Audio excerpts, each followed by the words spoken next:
like to call this meeting to order for the Geneva Historic Preservation Commission for Tuesday, April 19th, 2022.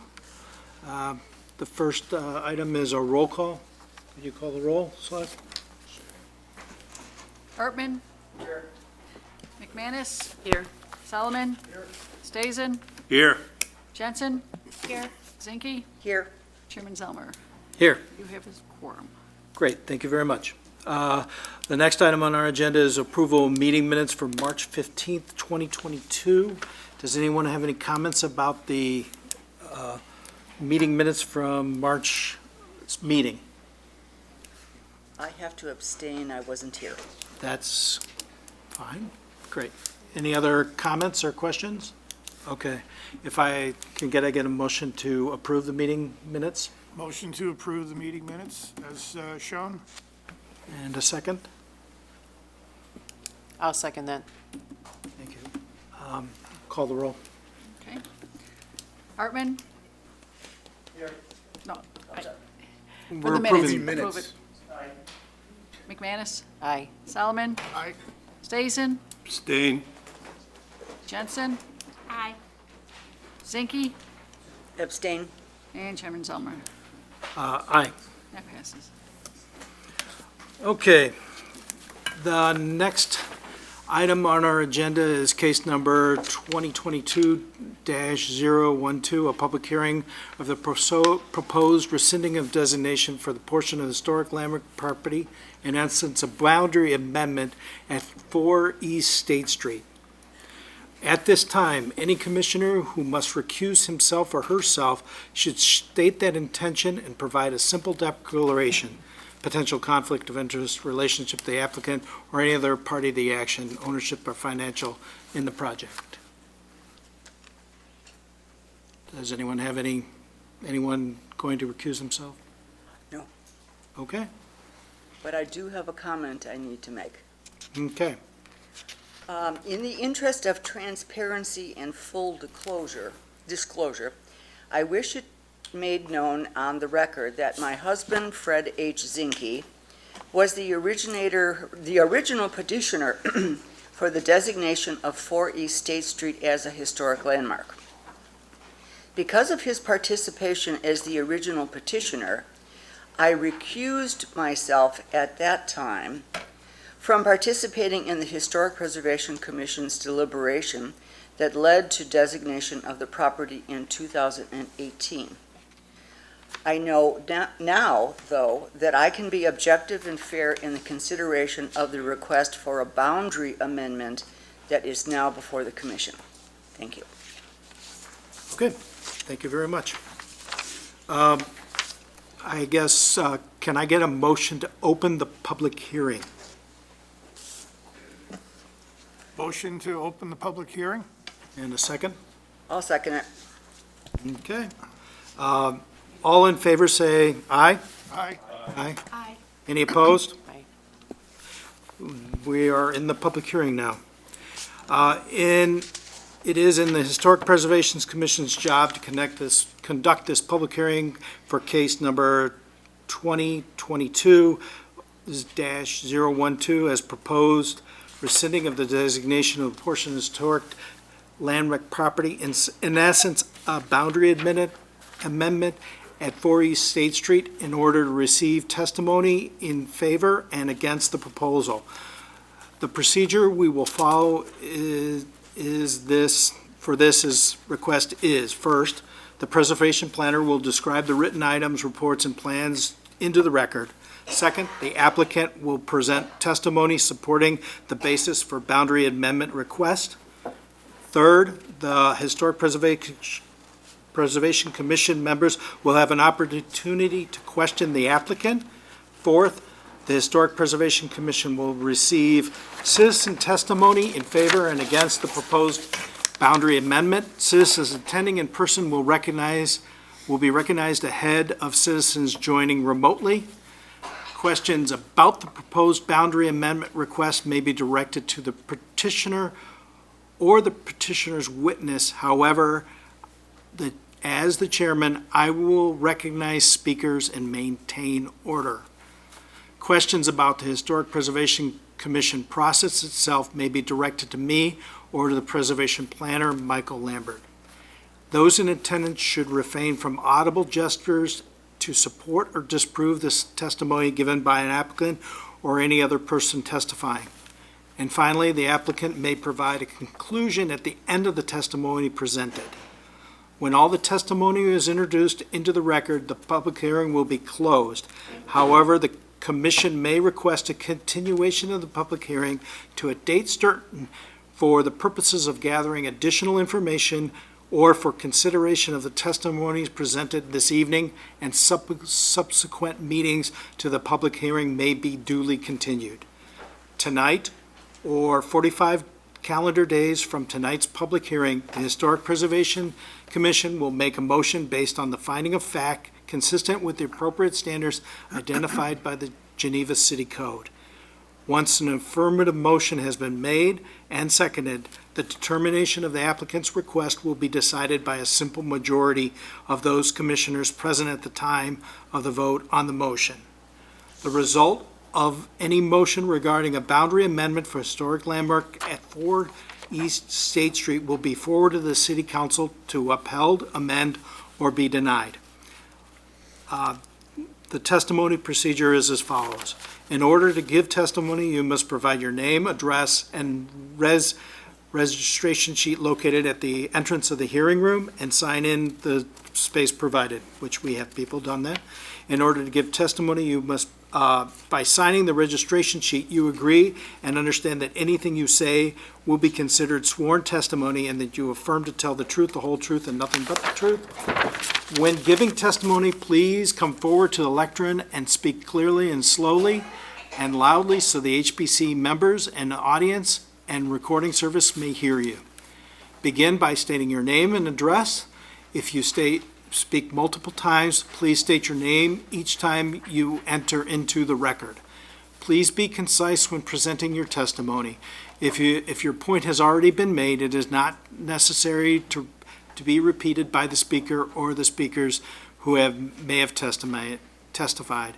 Each of these points is recorded and will be considered as the Historic Preservation Commission develops its recommendation. You may provide your testimony in a written form, but such written testimony must be presented to the preservation prior to the closing of the hearing. After the process is completed and everyone wishing to present the testimony has spoken, the commission will then decide whether it has heard an adequate testimony in order to reach a recommendation.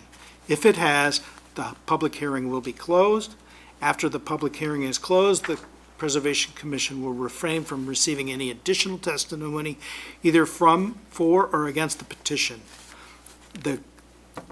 The commission will deliberate and present a testimony and make a motion to either approve the request with amendments and stipulations, table the request to a date certain, or table the request to a date certain for purposes of time to fully evaluate the new evidence presented at the public hearing. At this time, I will administer the oath to those who have signed in on the registration form. Anyone wishing to giving sworn testimony, ask questions, or cross-examine anyone giving sworn testimony, please stand and raise your right hand. Answer, "I do," to affirm your intent. Do you affirm that the testimony you're about to make is the full truth and to the best of your knowledge? If yes, respond, "I do." I do. Thank you. You may be seated. And you are up, Michael, to make the presentation. Just also as a clarification, we do have some people joining us remotely, and if anybody joining remotely would like to provide testimony, we'll recognize you. Please give us a few moments once we unmute you to begin speaking, but we will have to swear you in before you begin your testimony.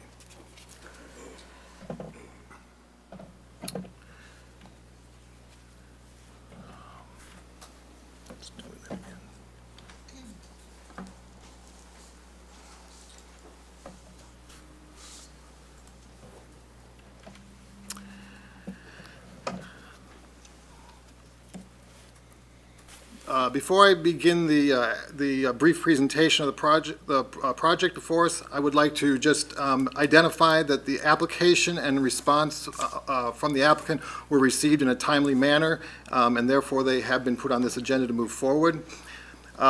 We did send out notification letters per ordinance, and it was the dates of those notices were recorded in the staff report, and we have received response cards back from the certified mailing. So the project is located just, the project site is located just east of the Geneva Historic District at 4 East State Street. To give you everyone a better idea, the property that was nominated is shown in purple. It was nominated in 2017, designated in 2018 by City Council. Because there have been some questions raised, this graphic shows that the eastern boundary of the local Geneva Historic District borders along the western property line of the subject property. However, the eastern boundary of the central Geneva Historic District, as it's listed in the National Register of Historic Places, only extends to the west bank of the Fox River. The applicant has submitted this diagram that shows the outline of the designated property in green and the proposal in the request to reduce those boundaries to a 1-foot area outside of the existing limestone structure. To bring everybody up to speed on the two major integrity questions or two major definitions out of the ordinance that apply to this request is a definition for historic integrity and architectural integrity. And I'll come back to these slides a little bit later. There are 7 points of discussion in determining historic context for a property, and those are location, design, setting, materials, workmanship, feeling, and association. Those are standard contextual definitions published by the National Park Service and are the same definitions used in determining properties eligible for the National Register of Historic Places.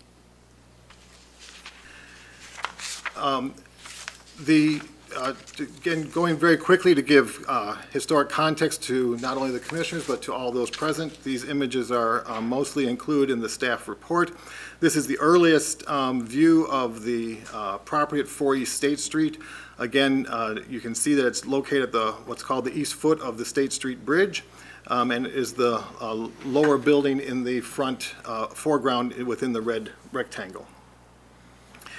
The property is also depicted in 1869 as it appeared while it was the Rystrom carriage factory. This is from the 1869 bird's eye view of Geneva.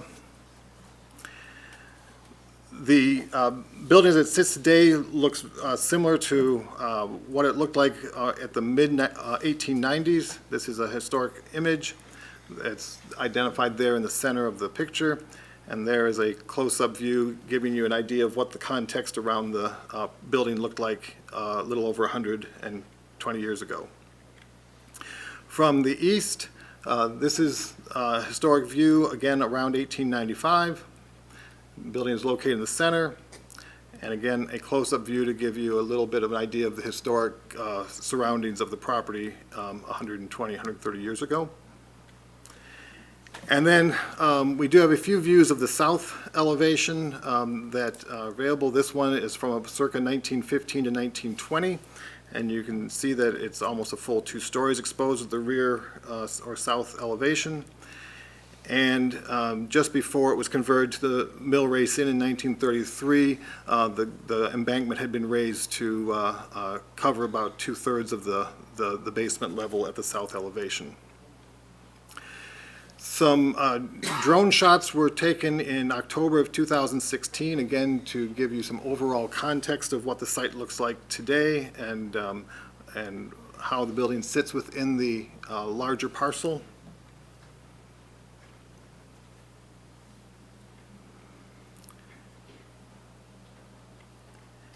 And my report included a staff evaluation of the nomination, of the petition and of the research that's been complete on the property. So again, historic integrity relates to the extent that a site retains its defining archaeological and/or cultural attributes associated with a significant person or particular event of regional or local significance. Architectural integrity is the extent that a site retains its historic design character and is an evaluation of whether changes over time have resulted in undue adverse impacts on historically significant features of the site. Again, the 7 elements of context. So again, my staff evaluation began with the request is identified in the application for rescinding the historic landmark designation. This graphic illustrates some of the historic evolution. The orange rectangle represents the property that was sold in May of 1847 that identifies the Alexander Brothers blacksmith shop as standing at that time. The darker portion of that orange rectangle represents the 100 foot square section of land that Julius Alexander retained a 1/3 undivided interest in as a blacksmith. The other things that are identified here is just a representation of where the mill race had existed at the time that the blacksmith shop was in operation. So that's the blue area with the dashed white lines on either side of it. By 1853, the building had been enlarged, and that it's represented by the purple rectangle to the left or to the right of the limestone blacksmith shop. So you can kind of get an idea where that stood in relationship to the development today. And my staff evaluation is outlined in red. There was a question posed to me about whether or not it should extend to the south end of the west leg of the property as it stands today. Staff did not, that's identified in the pink area here on this graphic. Staff did not concur with that in my evaluation because that area has been resculpted and changed as the land was filled in 1963 and is not directly associated with the building and that area did not add any extra view in staff's opinion of the south elevation of the building. So the staff evaluation identified a parcel that at the widest point on the northerly end is approximately 100 feet wide. On the southern end is approximately 80 feet wide, and from the north face of the limestone structure, 70 feet to the south. So that area, as you can see, it incorporates where the original blacksmith addition was added to the east, and incorporates some area at the south elevation to preserve a view of the south, or preserve an open area to the south side of the buildings that stood historically. And then just to try to give a little bit more of a graphic representation, again, this drone is shot at a very low angle, so that's distorted some, but this is approximately what is the area that is recommended by staff and in relationship to this current site improvements. And the area bounded in red equals approximately 1/8 of the property that was landmarked in 2018. So again, this is the proposal that was submitted. And before I conclude my introduction, I want to identify that we have received several letters of support in support of the staff evaluation, and these have been provided to each of the commissioners and to the applicant. And we've received a letter from Susan Wisniewski, which will be entered into the record. A letter from Lisa D. Chiara, the Director of Advocacy for Landmarks Illinois, which is a statewide preservation advocacy organization. A letter from the Kane County Historic Preservation Commission signed by its chair, Shauna Wyatt. A letter from Janet Kraft of Geneva. A letter from the Preservation Partners of the Fox Valley. And a letter from Patricia McLaughlin received again this afternoon. So with that, that is a brief introduction to the project. At this time, I will turn it back to the chairman. Thank you, Michael. The next item would be to have the applicant present. So if you can, But Chairman Zelmer, any possibility of questions for Mr. Lambert right now? From me, in other words? Or do you want to wait till later? I think we should wait until Okay. the applicant makes his presentation, Okay, and thank you. then we can, if you could state your name. Sure, and I'll be relatively brief. My name is David Patzelt, P-A-T-Z-E-L-T, 77 North First Street, Geneva, Illinois, 60134. I am the applicant, and I am here on behalf of the owner. I won't get into our application. It's very extensive, and I think Michael has provided it to all of you. It's been in the public record. I think it speaks for itself. Although we do have some objections to the staff report, we are accepting of that staff report.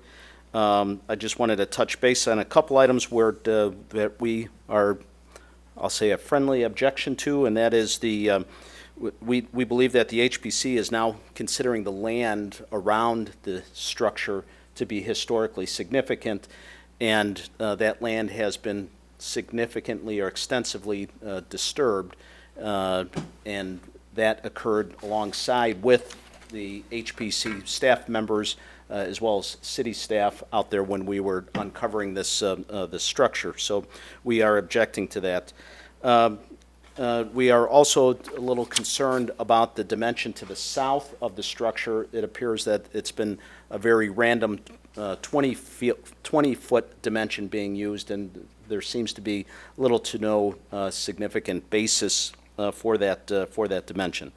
Other than that, I'm here available for questions and comments, but as I said, I won't get into the nitty-gritty of the application, as I believe that it speaks for itself. But again, we are accepting of the staff recommendation and would encourage the HPC to complete the hearing and vote this out this evening. Thank you. Any questions from the commission for Mr. Petzold? I have a question. I am a bit confused. You're saying that you are willing to accept the staff report. Does that mean that you are willing to accept the amount of land that is around the historic building that is in the staff report? To be short, yes. The answer to that question is yes, we are. And I'll say also yes, that we were objecting to it. We have had several meetings between myself and Michael and other city staff members. We have conveyed our disagreement with that. We have had some lengthy discussion, debate on it. And at this point, we are willing to accept his dimensions. Although we feel, we're objecting to those specifically to the 20-foot to the south and also the disturbance to the east. But in short, yes, we are willing to accept the staff report as written and as proposed. Okay. And just so I fully understand, Mr. Lambert, oh yeah, I was just going to ask you to do that. You must have been reading my mind. Okay, in your staff report, you are recommending that the area in pink that is around the stone building be part of the land that goes along with the historic building. Is that right? Is that exactly what you're saying? Yes, that, after reading through the documents and evaluating what is left of the site, that was my recommendation for what is, still has some historic context for the building. Okay.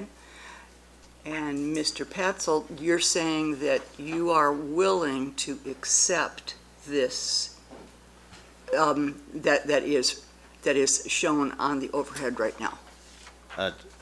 Yes, I would just like to clarify, when I heard you say that that land goes with the building, I am interpreting your comments, or what I am accepting is that that red line would demarcate the area of historical significance and the designation of the landmark designation for that area. I see. So that, I don't want there to be any confusion of there, because there have been some discussions with staff about a parcel or a piece of property or a property line being proposed at that red line. We're not talking about a parcel or a property line, we're simply talking about an area of landmark, historical landmarking. That is the landmark designation. Okay, so then, does this mean that the Shodines will continue to own that land? Is that what you're saying? That's not a question of the application, and I don't think it's an appropriate question. It is simply that the application tonight is regarding whether that area within the red box, if you would, or that red line, will remain as the historic designated area, and yes, we are in agreement with that. Okay. And they would continue to own the property. The property. You can own a historic property without, Yes. and so, Yes. and they do own it. They do own it. There's no two ways about it. So and they would, if they choose to continue to own it, they choose to continue to Or if own we it. continue to, or wish to sell it, or do something Yeah, else with it at a later point in time, That's really up to you, correct. And or as- up to the Shodine Family Foundation. There is, as part of the application, there is no development proposal, no parceling, no subdivision request. This is strictly trying to identify the boundaries of what is historic. I see, okay. And then as property owners, You got to be careful of what we want to keep focused on exactly what we're trying to do here. They have made the Shodine family has said that they want to rescind a certain portion of the building, the site, and the staff has come up with what they consider to be historic portion of the site that would be going with the property, the building. And so our focus should be, is that an appropriate boundary for the building? For the landmark designation. For the landmark designation, correct. We're taking it from the big green box to the little red box around the structure itself. Correct, and we are And in and support that of should be our focus on, there's no development questions, it's just whether that is appropriate for this site.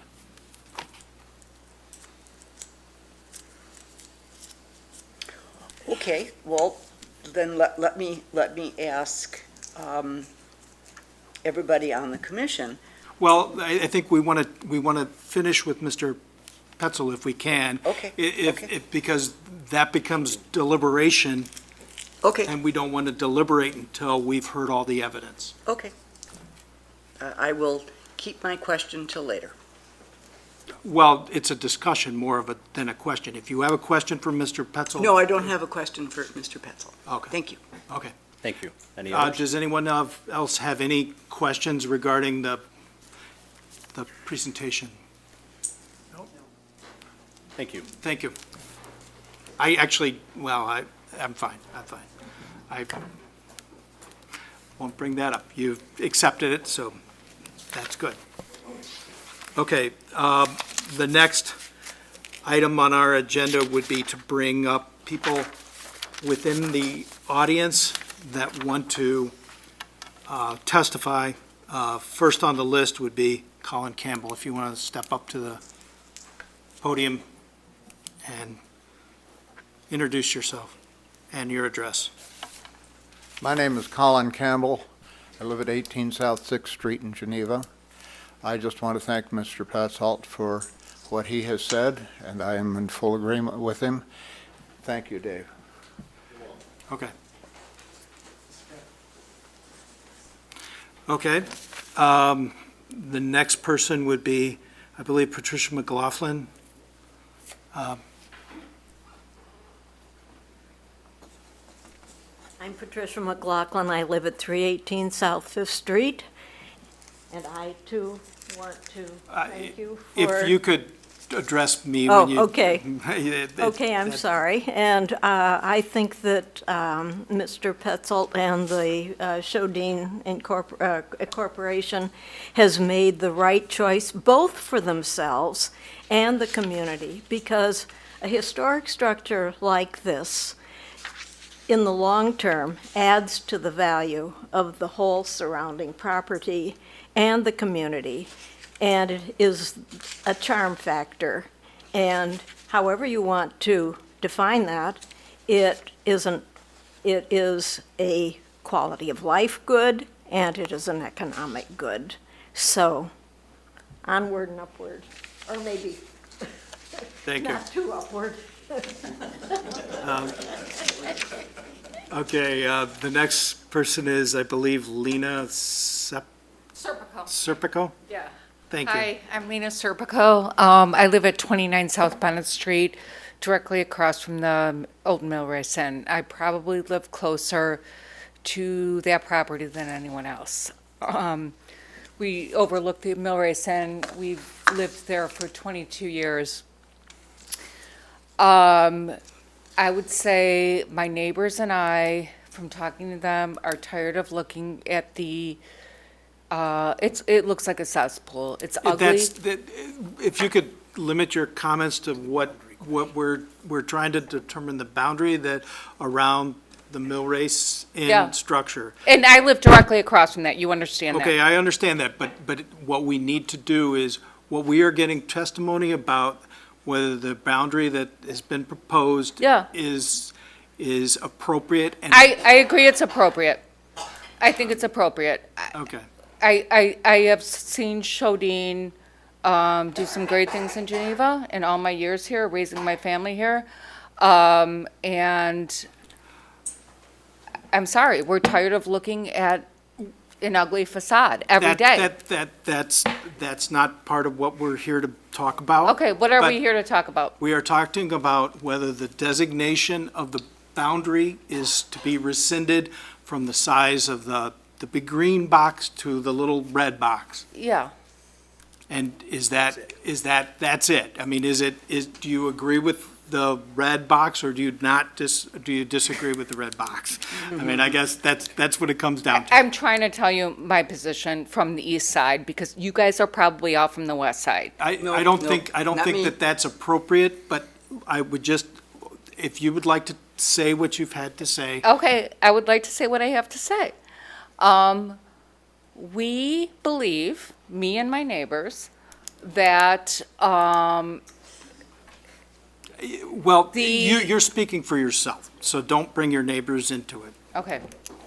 Why am I even talking? Because everything I say, you're disagreeing with me. I'm not disagreeing with you, I'm trying to get your testimony, and your testimony is from yourself, it's not from your neighbors, it is from yourself, and I'm trying to get as clear a testimony as I can from you. Okay, I got it. I am telling you, we would like some progress there. Sorry. And we would like something else built there. And if Shodine is the one to do it, that's great.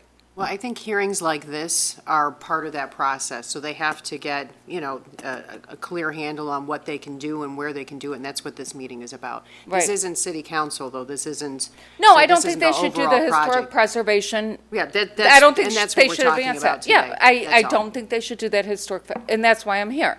I normally don't get involved in local politics, but we're tired of it. I've talked to my So neighbors, what- we're what tired but of it's it. unrelated to the okay, body but- here. But are you thinking that you don't agree with the Do you agree with I that? agree with the proposal that it should not be historical. Okay, boundary. that's not actually on the table here, unfortunately. Okay, well, tell me what is on the table. The red What, box. the red box versus the green box.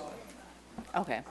And so, I mean, that's it. So we can take the fact that you don't think it should be historic at all, and we'll take that under Okay. consideration. All right. Thank you very much. Okay. Okay, the next person would be Al Watts.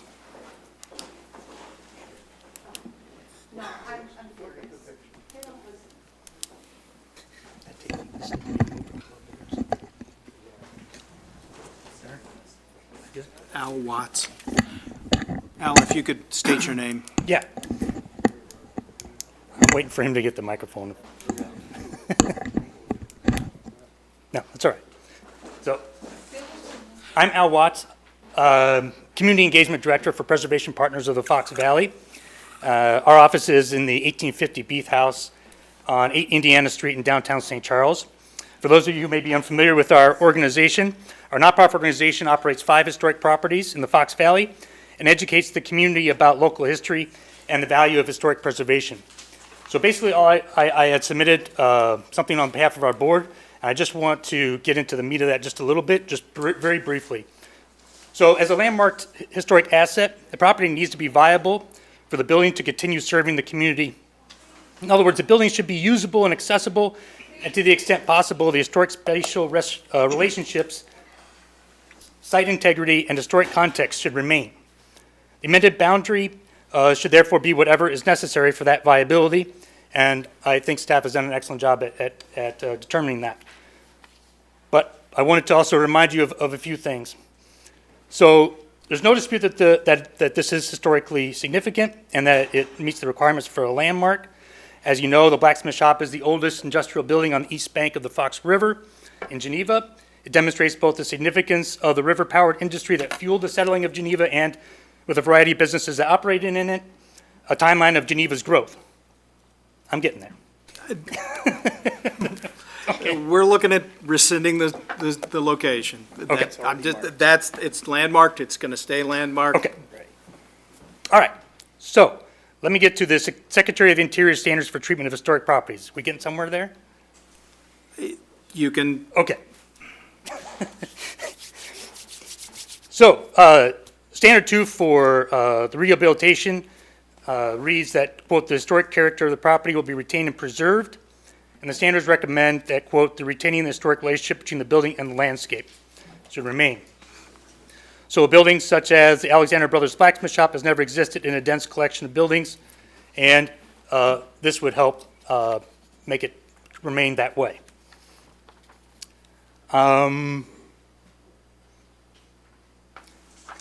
Yeah, so I think that's probably pretty much it that we That's good. covered. I was going to do that. Sure. I guess the simple question is, do you support the staff recommendation does that meet the requirements in your estimation?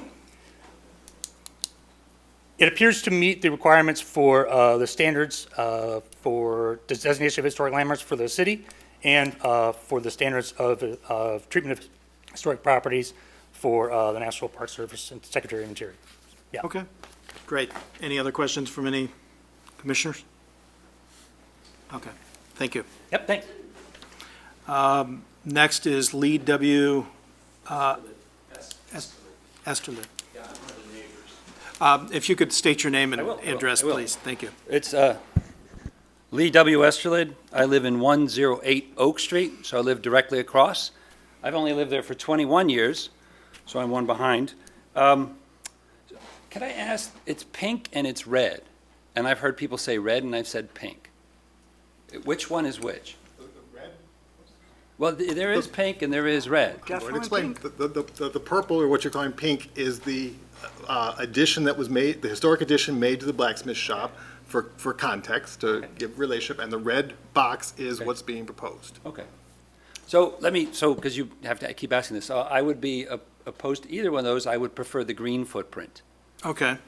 As somebody with a PhD in history, which I have taught for the last 30 years, I have noticed a distinct, especially in the greater area, a distinct disdain or removal of historic landmark access. I've noticed in places, my wife works in Naperville, I go there on a regular basis. I've noticed that people come to Geneva because they can escape the cloying overwhelmingness of building. I've noticed from the design of the building that this building will disappear. Without the footprint in green, it will lose its integrity visually, architecturally, and access-wise. There is no way it will maintain itself underneath a 6-story kind of super apartment complex. Therefore, well, I do not see how without maintaining that. If you look at the buildings with all those wonderful, you had a very nice presentation with the buildings that were there, and it really did show over years things changed. I know those clapboard buildings burned and went and came and went, but it cannot survive in the format that they have the intention for. And therefore, without the footprint protects the building. And without it, the building will be consumed and disappear, just like all the rest of the history around here is, in my opinion, is being done so. And I've walked over there over many years. We've walked around it. We've looked at it. We've seen it. I think it has a lot of possibility. I was also really taken back, and I'm going to start doing some research, the fact that it might have been, although I saw it was dismissed in one of the 7 negatives that was listed in the petitioner, that there might have been some association with the Underground Railroad. And it would seem a shame to me that the city of Geneva would simply dismiss the possibility of that association to move ahead on something commercial. So I'm saying yes to green, no to red. Great, thank you very much. Michael, are there people online? There are, but I would just like to make a clarification for the record that there is no development proposal on the table at this point. There had been a development proposal that the Shodin group had worked with the city on during a charrette process, but that that process ended. It did not come to fruition, and so that is off the table. This is not part of a development proposal, and is not related to any previous or prior development proposal. This is, again, talking about the appropriate historic context for the limestone building. Let me see who is on. If you can check online. Yep. Thank you. Okay, I'm going to unmute Rodney Nelson, who would like to address, so give us a few minutes for you to join us. Mr. Nelson, can you hear us? Yes, I can. Okay, I would like to, I need to swear you in. Do you swear or affirm that the testimony you're about to give is the best of your knowledge, the truth, the whole truth, and nothing but the truth? And if you do, say I do. I do. Great, thank you very much. Could you state your name and address for the record? Yes. My name is Rodney Nelson, Nelson. I live at 23 Kane Street in Geneva. Great, thank you very much. What is your testimony? Well, I wanted to address just a couple of things quickly. The first thing I'd like to address is why Geneva is here. It's here in large part because a buffalo trace crossed the Fox River at a shallow spot, and it also crossed where there was a gap between Big Woods and Little Woods. It wasn't a complete gap. It wasn't that there was no woods on the East Bank in Geneva. And in fact, most of the property that was purchased by Daniel Haight just south of the what became the Alexander property, which houses the building here in question. That land was purchased by Daniel Haight. He sold it to James Harrington. James Harrington sold it to James Strode and Mark Daniels. They marked it off in 150-foot tall lots that ran east and west between the river and approximately Sandholm Street, and they were sold as timber lots. That's important because the area just to the south of the building that you're talking about was famously known in Geneva as Thompson's Wood. And in fact, in literary Geneva, Thompson's Wood is the title of a book that was written by Forrest Chrissy, for whom Batavia Street was renamed because when Forrest Chrissy first came to Geneva in about 1886 to become the editor of the Geneva Patrol, he lived in Dr. Gully's house, which was basically near the corner of Batavia and State Street. His wife, Kate, described Thompson's Wood in a poignant and frankly brilliant description in 1847 in the Geneva Republican. And in fact, she talked about many of the features, but her husband had written a poem about Thompson's Wood, which became a book, which was published by the Blue Sky Press in Chicago, which is one of the historically significant art publishers of its time. As you know, Forrest Chrissy went on to become the editor of the Saturday Evening Post. He became a national figure.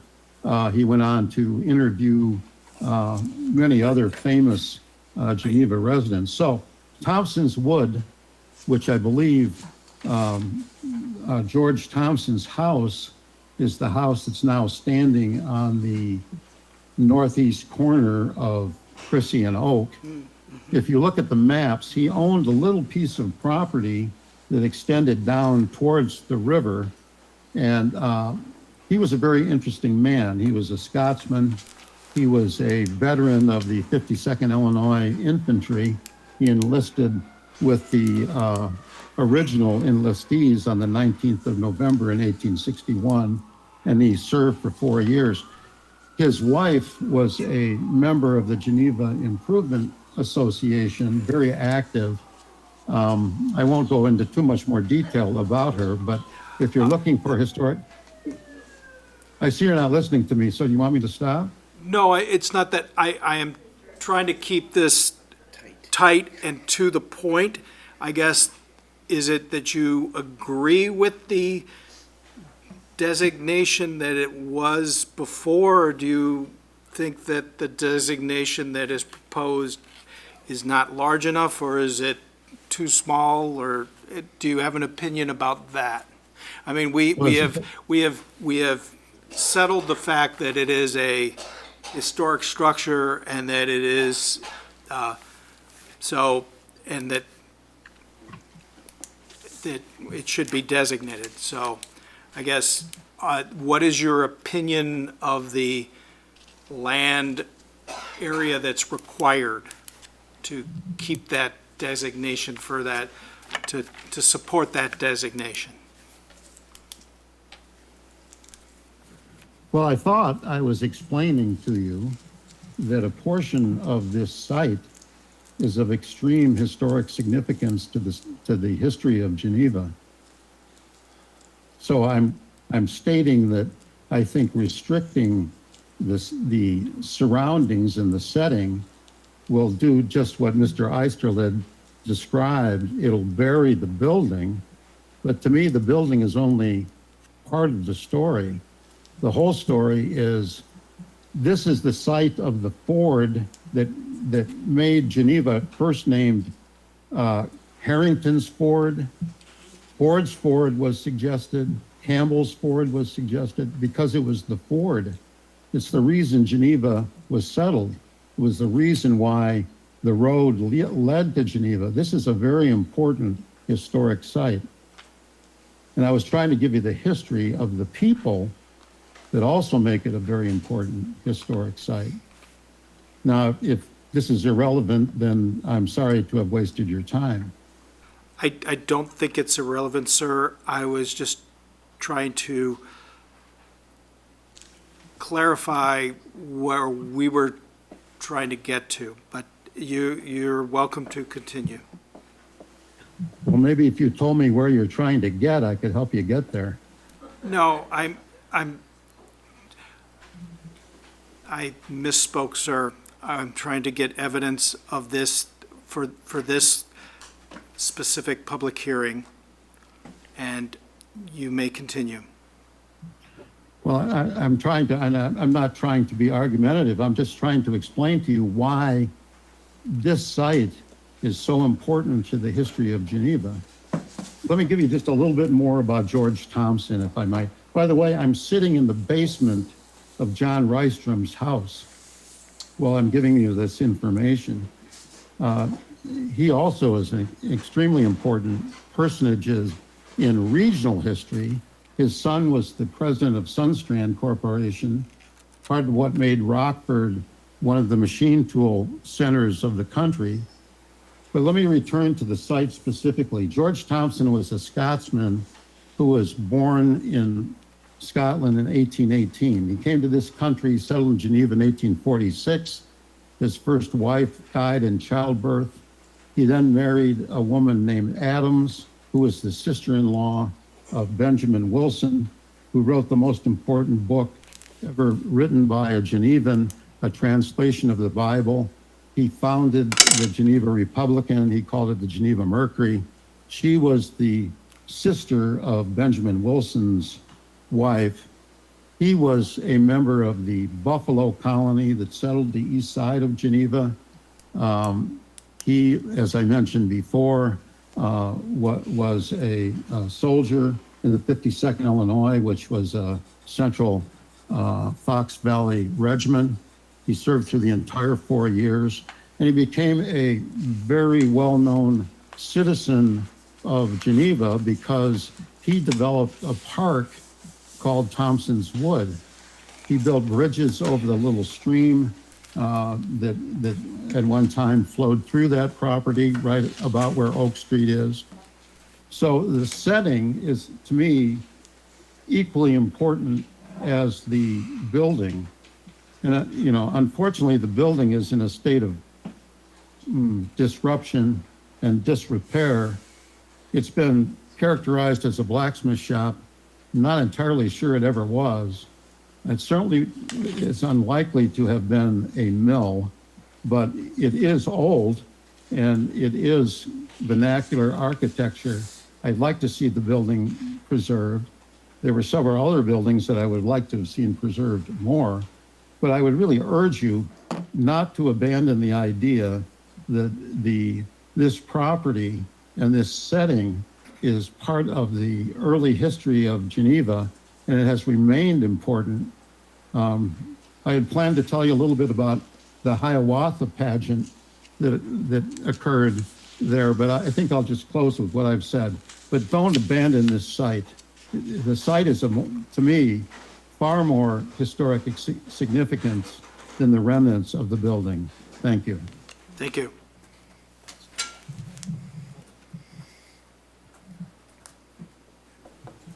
Anyone else?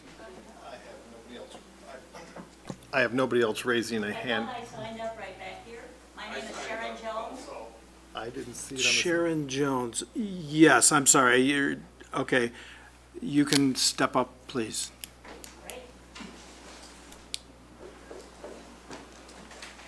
Thank you guys all for serving on this wonderful board. I served on it for a while, and my husband started it when we moved here about 50 years ago, so it's great to be a part of this whole great tradition. I did not know about, Excuse me. extension, the pink. Excuse me. up Could there. you state your name for the Sharon L. Jones, Sharon Louise Jones. and what's your address? And I'm at 27 North Bennett, apartment 305, on the corner over here, the big stone building that's called Geneva Place, otherwise the Covenant of Living. So I live right there. Okay. We did live, of course, in the Historic District. I served for 6 years on the Historic Commission. My husband started it when he first moved to town as an attorney. I did not know that this was going to be the agenda for tonight. What is just up there, this pink-purple area that's been designated. I didn't know that was going to be the major focus. But I do want to share with you what I've learned, the importance of this site for us as citizens. Number one, climate change. The river all of this is going to be different. We have to respect that aspect of our lives these next few years, and the next 100 years is for climate change, with more rains, more snows, more extremes of heat, etc. The other aspect then, I think, that kind of pertains to this is what has happened in these last 2 years. Living in this apartment building now instead of our 1909 Foursquare, where we raised our family, have I come to see the amount of people out biking and walking along the river. It is just humongous. Now, I know it was occasioned by COVID, but I think it's going to continue. Not COVID, hopefully, on and on, but that people are outside more. And I did not bring with me tonight the stuff I just got in the internet just 2 days ago regarding a plan to have the whole Fox River be a select group from Wisconsin all the way down for public use, and have it be designated as such. And I will go home after I'm done speaking and get it and bring it back, because I did, as I said, I didn't know the focus tonight was going to be on this one area with the pink extended. I just thought about the structure itself, with the blacksmith shop and the historic significance of that building. But I also think we have to factor in what we're living with today, which is climate change, and this whole new movement that I will go home now and get all the stuff on this, the expansion of the whole Fox River. The amount of people out in nature now along here is critical, and that's us citizens too. Because yes, you all know with my background, I'm also a supporter of historic preservation of buildings. But there's the climate now factor. And having been the starter, the beginning person to start the River Park of Geneva 25 years ago with the native plants there, that whole picture along the river of what created the best soil in the world, Illinois and Iowa tallgrass prairie, is an example of the type of plants and things we need. We have to rethink about how we treat our land too in Illinois and Iowa, how it's farmed properly, all of these aspects. So this big picture about how we humans living with nature, I think should be brought up, not only, Dave, in what you're working to do with the family. Okay? Thank you. Any other questions? Do you support the rescinding of the size of the lot, or do you think it should be the larger lot?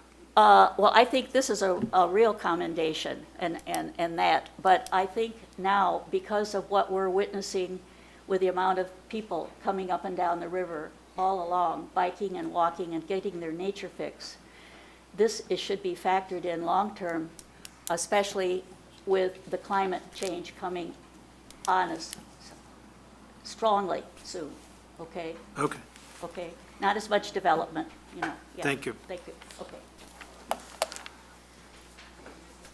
Is there someone else? There was a gentleman in the back. David Shepherd. Okay, David Shepherd. I didn't see that. It's okay. It was checked. If you could state your name. And I'm your David address. Shepherd. I live at 117 North 5th Street in the Historic District in Geneva.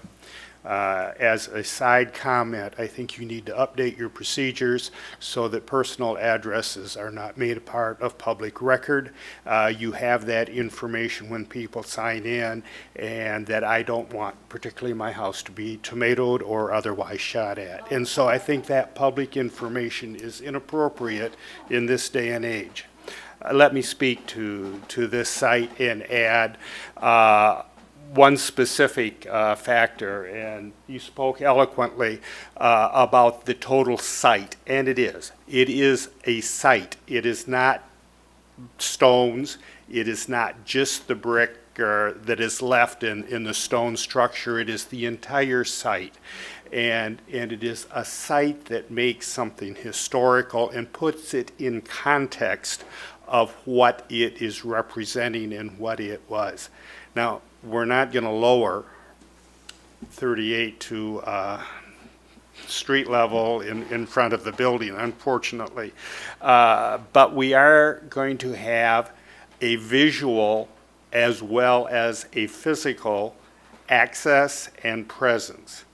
In order to maintain that visual presence, the perimeter of the site needs to be maintained.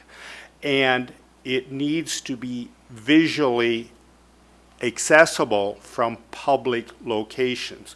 And so you need to maintain a visual awareness both on the east and west and south sides, because you're not going to get a whole lot off of the north side and the bridge. You're looking over the top of it. I'm sorry, going up to State Street is appropriate, yes.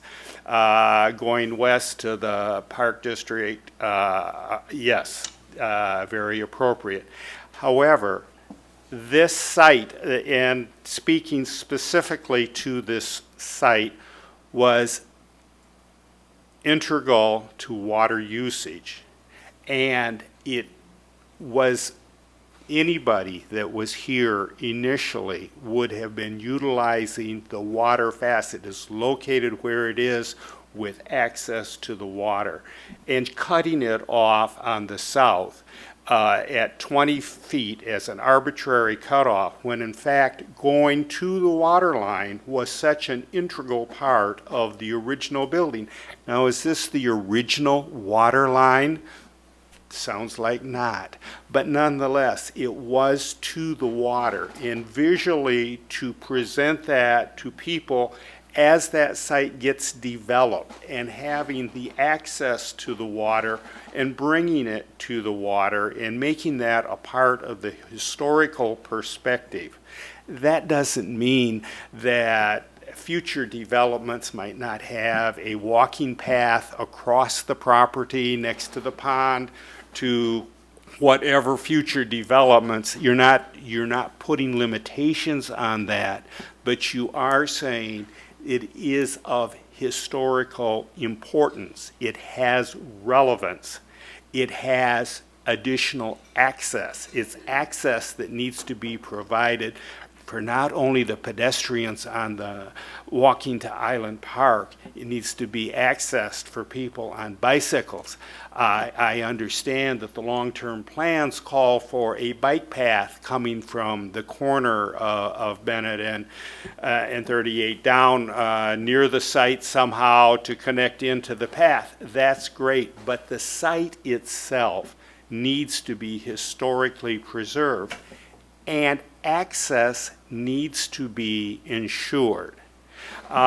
Historic preservation just spoke to the the preservation group just spoke to the fact they're from the Beath House, where they're located, and it's a lovely old house. Have any of you noticed how close the parking lot is? It's within 5 feet. The vehicles park within 5 feet of the walls of that house. I mean, yeah, the house is there, but the site has been. It's a perfect example of when you don't take into consideration the totality of the site, and the site itself is allowed to be diminished, not provided adequate presence. This site needs access. It needs visual access, it needs physical access, it needs water frontage, it needs access to the water, and it's too small. Now, does it need to be the full green site going through? Thompson's Woods is a whole nother historical discussion that I've not been a party to, but for what's on the table here of just looking at this site, the south and east boundaries are too short, and so I object to this site in its current form. Thank you. Great, thank you very much. Any questions? Okay. We do have a question that was posed that I think we should recognize and answer, that's from the public. Okay. The questioner is Deborah Lewis, And she asks, if we decrease the boundary from the green to the red, is that paving the way for the historical site to be completely enveloped by a structure that totally obscures the historical characteristics of the original building? Again, I can't underscore enough that we are looking at the historic aspect of this property, not the development potential. And just to reiterate, no matter how small or large the historic designation is, that does not preclude development on that open space, even if it's deemed historic. So whether you designate a foot outside the building, or you designate 100 feet outside the building, that strip of land can still come with a development proposal whenever the land is proposed to be developed. What the exercise, or what the issue here is to define what today has an identifiable historic context in association with the limestone structure that's been deemed historic. There is certainly all sorts of history on this parcel, on the entire eastern bank. The eastern bank has changed dramatically over the last 170-some years. But the question before us is, as the site sits today, as it has evolved, what makes logical sense? Whether my staff evaluation is correct or not, that's what the commission needs to make a determination of. But this is not about development or what has been proposed or what may be proposed, because that is not on the table at this point. It's strictly identifying an area of land that makes logical sense to provide some sort of historic context around this limestone structure. Thank you, Michael. Do we have any other questions or comments from the Yes. ether? Two more questions have come forward.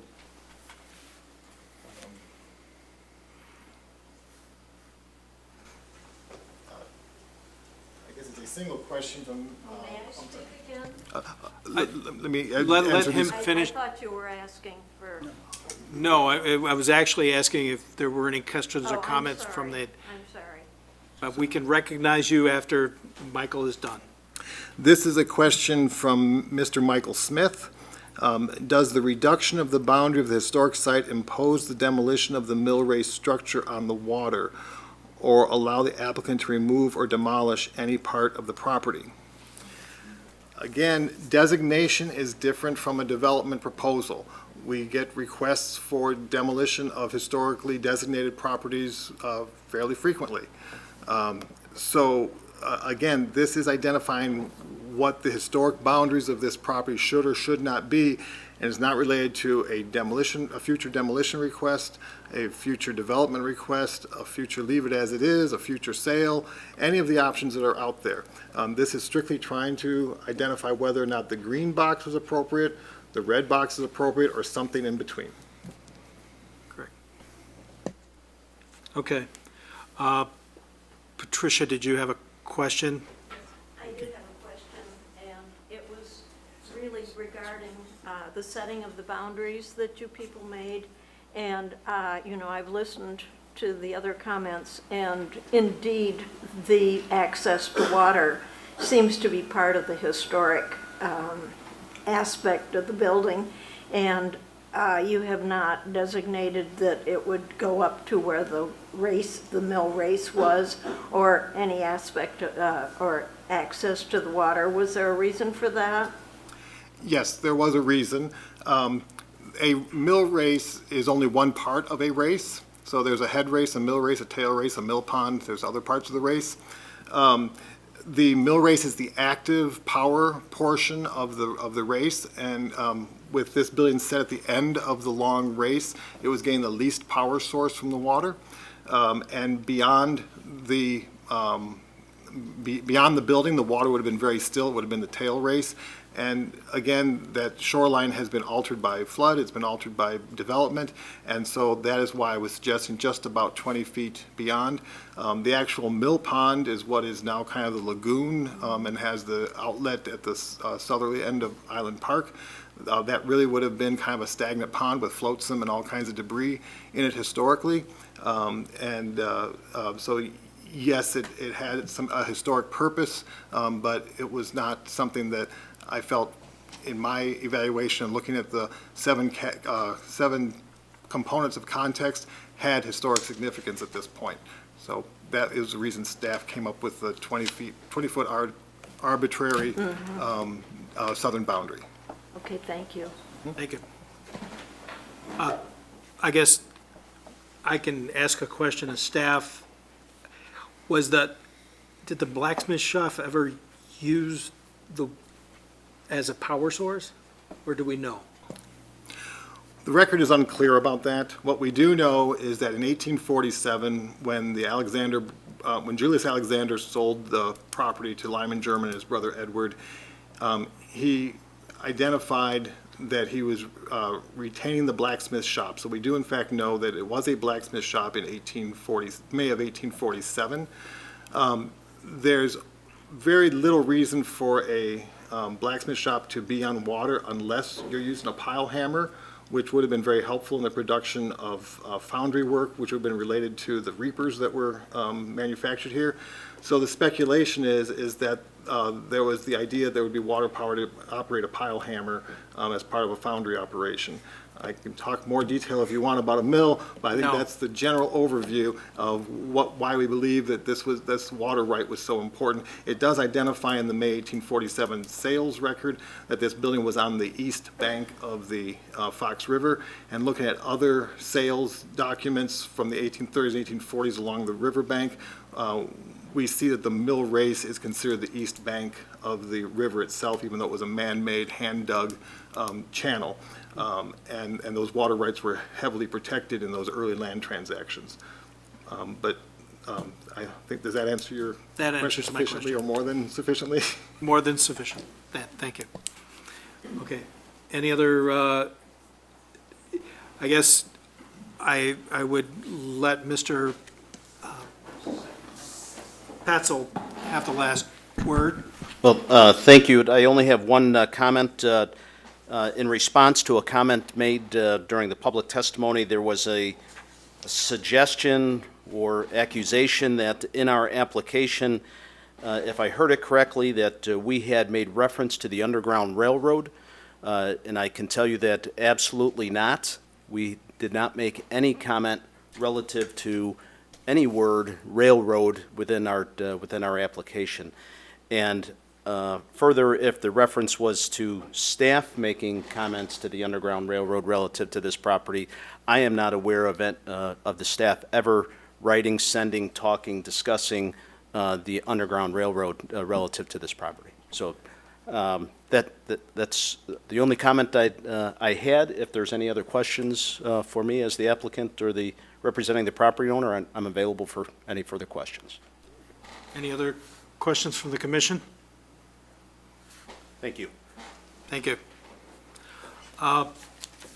Mr. Zellmer? Yes. When do we commissioners get to ask questions again?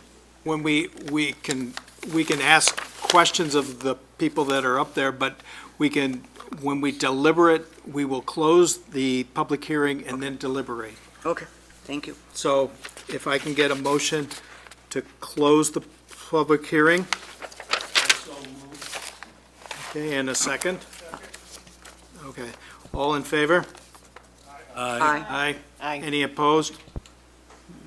Motion passes. The public hearing is closed. Now we can deliberate.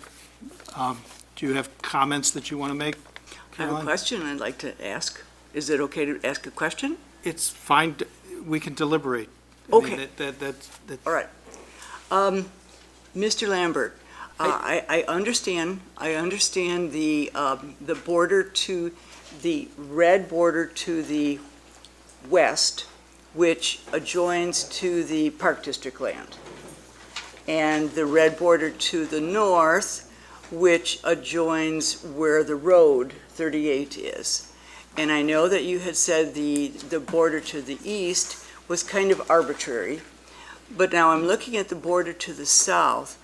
I don't understand what is immediately underneath the red line, because I see a silver rectangle. I'm assuming that is the part of the parking lot.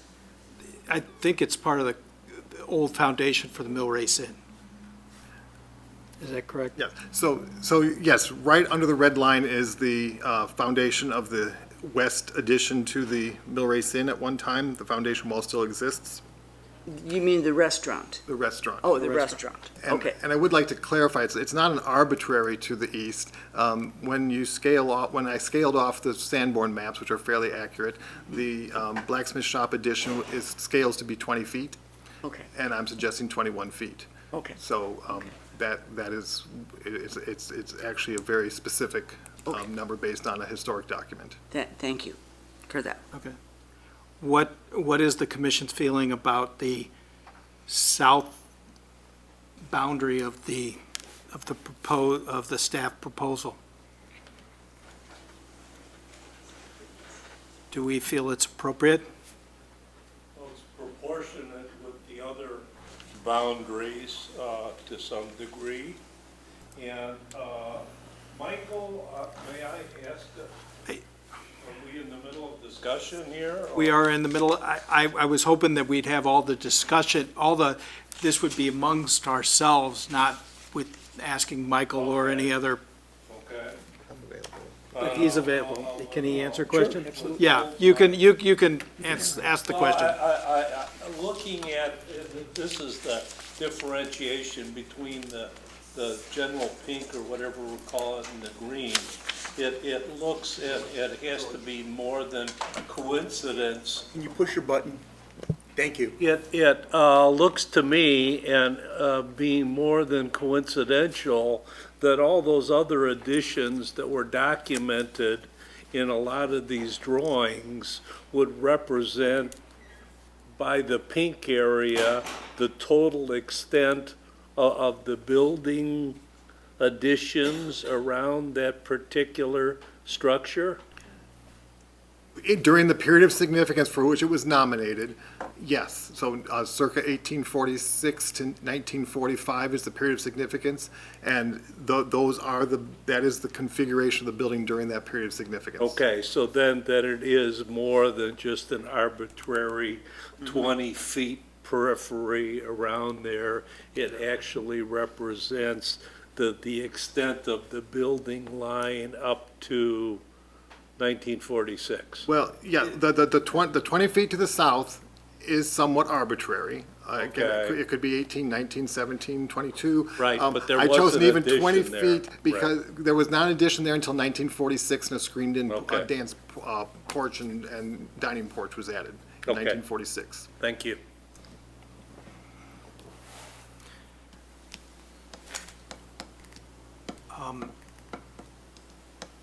Do you feel that that's an appropriate line to draw on the east Yes. face?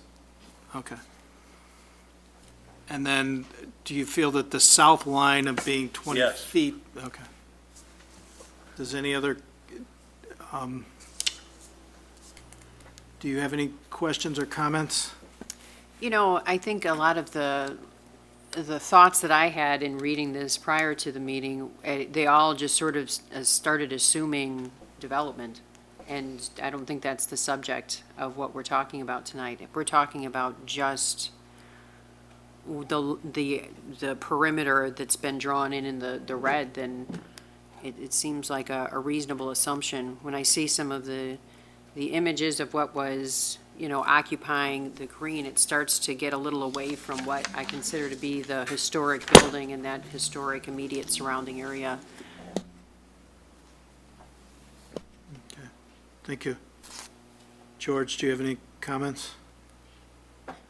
I mean, as far as the way the lineage, surrounding the building site, I mean, it seems pretty logical that we're going to be going towards the park, towards the street, and, we've got historical data showing us what's going to the east, so I'm fine with the numbers. I'm in agreement with the parameters that, have been discussed. Jewel, do you have an opinion? I am also in agreement with what has been discussed and decided. It hasn't been decided. It hasn't been decided. Discussed and. We're making the decision, we're making a Bad choice of recommendation. words. Discussed and. Yeah. Imprinting the discussion part of it. Sure. I agree with the staff recommendation. I think the only issue I have is to the south, and I think that it is probably, it's as good of a number as any.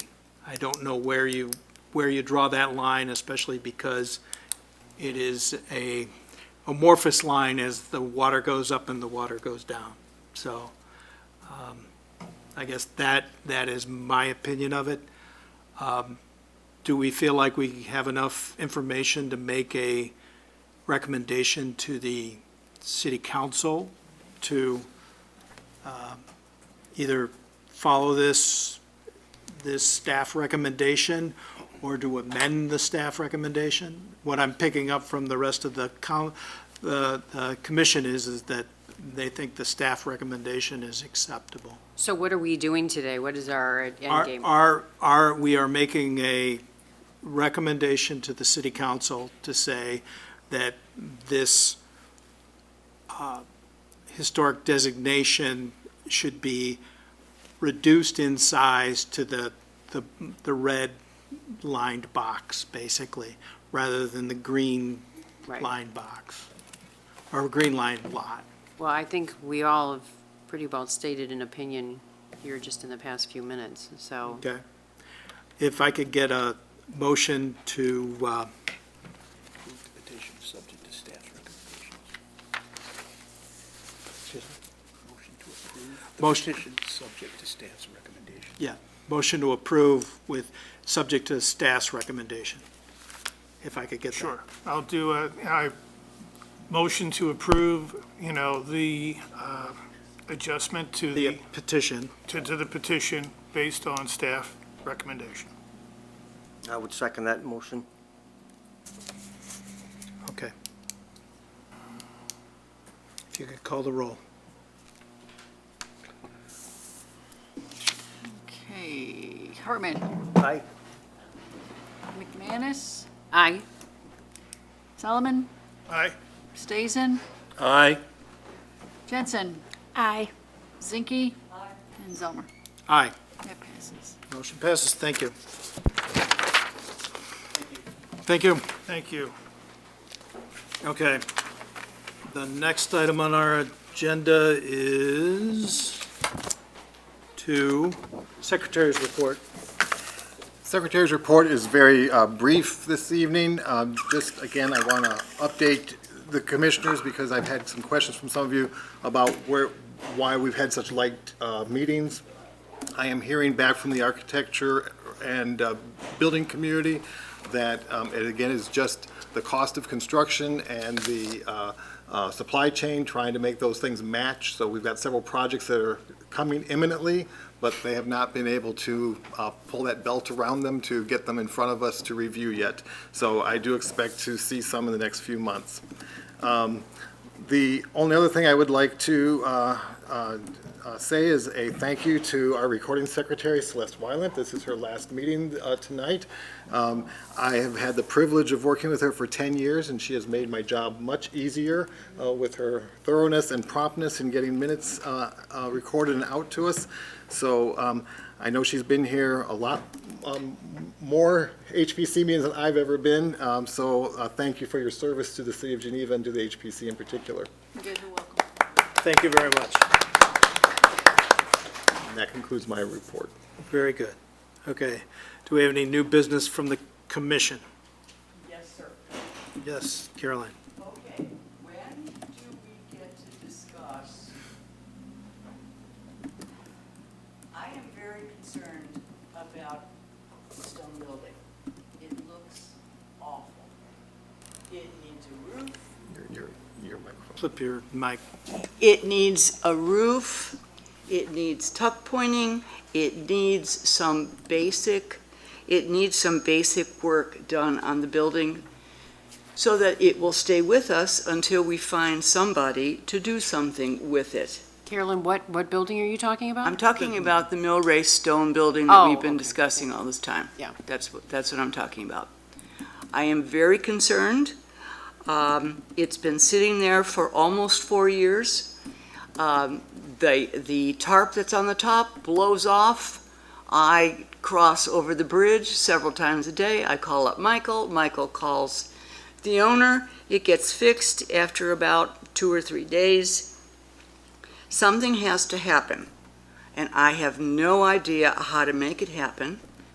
I don't know if there is any way that this commission can request that the owner put in some TLC for the building so that it doesn't fall down between now and the time when a new owner can be found and the building can be made into something that will be an attraction on the riverbank. Is there anybody else on the commission other than me that's concerned about the building? I am concerned about the building as well. I'm I am concerned as about the well. building, but I think that the way to answer that is through code enforcement, and I think that there's only so much that as a private, I mean, if my house were falling down, code enforcement would come and do something about it. I don't know whether Michael is the person in the village or the city to talk to about that. I think it might be that you have to go to the building commissioner and say, I feel that this is deteriorating and that it is either, I mean, the biggest thing would be to say it's not safe. And if it's not safe, that starts the ball rolling on certain things. But that's it is true. private property, so. But I could say it's not safe, but not safe to whom? Nobody's going into the building. Well, it doesn't, a derelict building by itself, I think this may not be the forum to find that out. I will just say this, that just to clarify the record, I don't approach the owners. I do take it to code enforcement, which is the appropriate approach. So if there are concerns about the condition of any building in Geneva, and there is a long list of buildings that we are working with property owners at the pace that they can make the repairs and keep their buildings safe and as maintained as practical. Those requests, they come to me, they get passed on to the code enforcement officer. If you have a concern that you want to express directly to the code enforcement officer, I can share your name or his name with you. It's on the city website. It's Jim Forney, and you can call and request. However, I do want to say that our job here at this commission is to recognize historic properties. We are not a property maintenance, and we are not a organization that can force development. We review projects that are presented to us, and at this point, there is nothing that we can do as a commission to compel somebody to do anything that we may or may not want them to do at a property until they are ready to bring something forward through the permit process. We are a permit-driven commission. So I think that what has happened this evening with the recommendation, if it's ratified by the city council, is a first step that something may come forth in some given amount of time. I have no idea. There's nothing been discussed with staff. So I hear your concerns when you've raised the concerns to me about the roof or about a piece of plywood coming off an opening. But again, our job is to designate things that are considered valuable and significant to the community. It's code enforcement and building officials and others who are the responsible for maintaining the appearance of the community. So again, I would say whether it's commissioners or whether it's public who are listening, if you have a concern about a property, the appropriate thing is to contact our code enforcement officer, and we would follow the property maintenance standards. Now, property maintenance is not the same as forcing somebody to redevelop a property. Right. So property maintenance has pretty low thresholds. So I don't want anybody to think that means if you report something that someone's going to go out there and put a new roof and start painting trim or tuck pointing stone. That's not necessarily the case.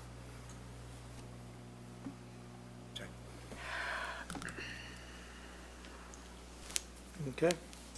So what what you are suggesting that I do is, would you prefer that I continue to contact you first, or would you prefer if I begin to contact Jim Forney? Well, Correctly. the appropriate person is to contact Jim Forney, but I get requests through my office for all sorts of things that I follow through and direct it to the right person in the city staff. So Okay. whatever you're most comfortable with. But Jim Forney is the one who is our code enforcement officer and is the one who would follow through. I see, okay. Okay. So that anyone who happens to be listening here now, who's concerned about the building and its code enforcement would be a suggestion to call Jim Forney and discuss it with him. Correct. And just note, as with any preservation project across the country, that preservation projects take some time to unfold and be realized. And sometimes pushing too hard can have negative consequences as well. Okay. Thank you. You're welcome. Okay. Any other comments from the commission? New business from the commission? Okay. Anything from the public? Colin? Mr. Zellmer. Yes. Colin Campbell, 18 South 6th Street. Thank you first for your decision, Michael, for all your work on this and for giving us a boundary that makes the building accessible to the public. Now the question that comes up, and it'll come up here again, and it's already been mentioned, what do we do with the building? What possible use could there be? Mr. Zellmer, with your permission, I would like to hand out some renderings to the committee just for your consideration of one possibility. Would that be okay? That's fine. Okay. This would be an upscale beer garden, craft beer, food, a recreation of the famous gazebo on the river, which Thank you. we do not have an entertainment venue on the river. I only have enough.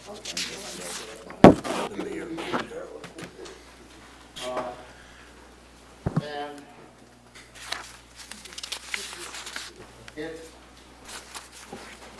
it's just something to think of.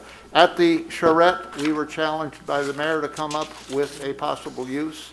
We also came up with a tenant who would be very interested in it. He met with Mr. Pat Salt. Mr. Pat Salt, in the words of the Godfather, slightly paraphrased, made him an offer he couldn't possibly accept. So, but things change. Okay, thank you. Anything else from the public? Well, I would like to thank Mr. Campbell. I think you've gone way out of your way to start to oppose other people, to have renderings going on. I know you've been talking about this for a long time tonight, but personally, I'd like to thank you. There are a lot of people that are working together now, so on. You know, there's a bunch of us. Thank you. Thank you. Okay. Unless there's anything else, can I get a motion to adjourn? Motion to adjourn. Second? Second. All in favor? Aye. Any opposed? We're out.